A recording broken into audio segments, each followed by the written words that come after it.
বাচ্চাদের চিৎকার চেঁচামেচি ভুলে যান। সকালে বরের সাথে হওয়া ঝগড়া সেটাও ইগনোর করুন। এবারে ডিপ ব্রেথ নিন আস্তে আস্তে। হ্যাঁ, এবারে চোখটা বন্ধ করুন। বন্ধ করে ব্রিথ ইন,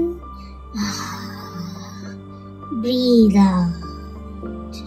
এবারে একটা খালি রুম ইমাজিন করুন, যে রুমের ভেতরে কেউ ঢুকতে পারবে না, কেউ বেরোতে পারবে না।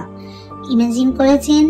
এবারে আপনার সব বাচ্চাদের ওই রুমে ঢুকিয়ে দেওয়া হলো।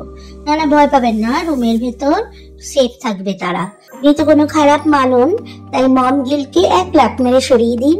আপনার হাজবেন্ড আজকে আপনার সার্ভিসে রয়েছে, আপনাকে সকাল থেকে রাত অবধি কোনো কাজ করতে হবে না। বাচ্চাদের দায়িত্ব, বরের ভালো লাগা খারাপ লাগা কোনো দায়িত্বই আজকে আপনার নেই। চারিদিকটা শান্ত নিরিবিলি। আপনার হাজবেন্ড আজকে রান্না করছে, বাচ্চাদের খেয়াল রাখছে, আপনার যাবতীয় ইচ্ছে সে পূরণ করছে। আপনার শ্বশুর বাড়ির লোকেদের কোনো অবজেকশন নেই। আপনার বন্ধুরা আপনাকে ভীষণ ভালোবাসে, মানে ভাবতে বলছি। আর আপনার আত্মীয় স্বজনরা আপনাকে চোখে হারাচ্ছে।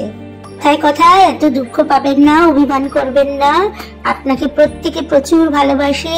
আপনার হাজবেন্ড আপনাকে কথায় কথায় গিফট দেয়, আপনার কোনো কথায় সে না করে না। আপনি ডান দিক বললে ডান দিক, বাঁ দিক। আবার চোখ খুলছেন, চোখটা বন্ধ করুন, আস্তে আস্তে ডিপ ব্রেথ নিন।